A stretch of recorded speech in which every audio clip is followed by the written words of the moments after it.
The next box is the sample box, and here you have all manner of control over the sample itself. You've already seen warping on and warping off. You've already seen the segment BPM. You've already seen looping on and looping off.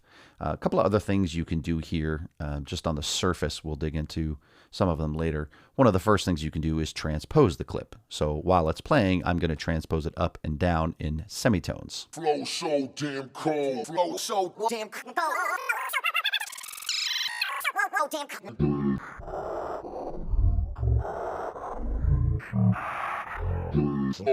All sorts of fun. Now, notice what happens when we turn on the click. Flow so damn cold.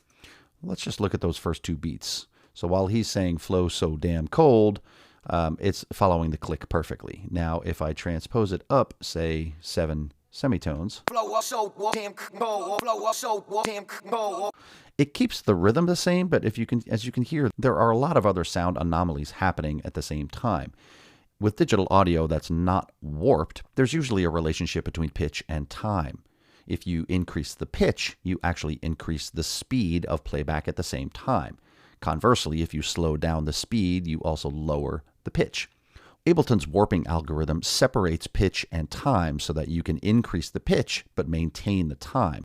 As a result, warping is trying to fill in the blanks between the spaces. While it raises the pitch and it plays faster, there's a lot less time that the file would normally occupy, so it has to fill in the same amount of time to maintain the rhythm. That's the warping algorithm, and there are several of them here we'll explain in more detail. For now, I encourage you to play with these and see if you get better or worse results. You can also increase and decrease the volume of the clip here, and as you do so, it's not the same as the volume on the mixer, which just increases the volume. This actually increases both the visual and the auditory of the wave itself. So if you recorded something, or if you find something that's very, very quiet and there's not a lot of sound in there, you can use this fader to increase the volume. If you had a second piece of software that you preferred to do all of your audio editing in, you could connect them here and hit the edit button, and then this file will open in another software. If you make adjustments to the sample and you really like it, you can save it as a unique file. You can, of course, also reverse the file. This high Q button is either on or off, and it basically represents high quality.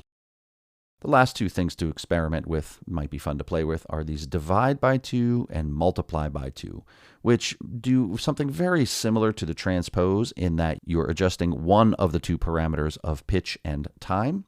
Here, with the transpose, you adjust the pitch, it tries to maintain the time. Here, you are adjusting the time and trying to maintain the pitch. So if I multiply by 2, you can see that it is now twice as long. So it's trying to spend 2 beats worth of information over 4 beats. Conversely, if you divide by 2, you can speed it up.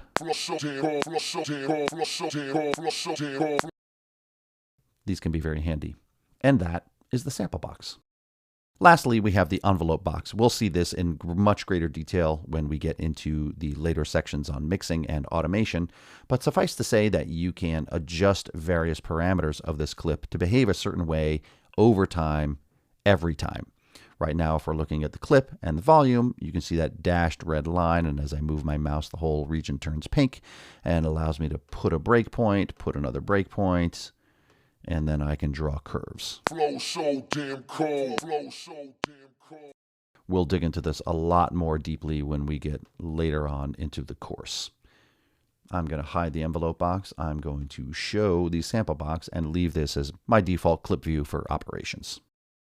Now, you can also zoom in and out. There are a couple of ways you can do this. You can use the plus and minus key to zoom in and out, which is awfully handy. You can also position your cursor above the top ruler, and you can see how the mouse changes. Notice at the top it's a magnifier, here it's a selector, in the middle it's a play tool, and down at the bottom it's a drop warp marker tool. So each of these horizontal lines represents different information. Usually you will find yourself coming to the middle and triggering a clip from a certain place if you want to hear it from measure 2, if you want to hear it from measure 4. If you want to zoom in, come to the top, click, hold, and drag your finger up and down, and you can zoom in quite far. swipe your finger up to zoom out. So you can also, as we saw earlier, zoom it up this way. What you cannot do is move this bar left and right. This window is a fixed dimension. You can hide the info box and get a little bit more real estate. One thing to keep in mind that I think throws off a lot of new users, it's pretty common to double click on a clip, bring it up down on the bottom, and immediately wish to highlight sections and hit delete and get rid of them and do your audio editing directly here in the clip. I'm hitting the delete key and absolutely nothing is happening. It should be noted that audio editing is not possible here in the sample box in the clip view. So if you wanted to edit this piece of audio, you actually need to bring it into the arrange view, edit it, and then bring it back to the session view if you wished.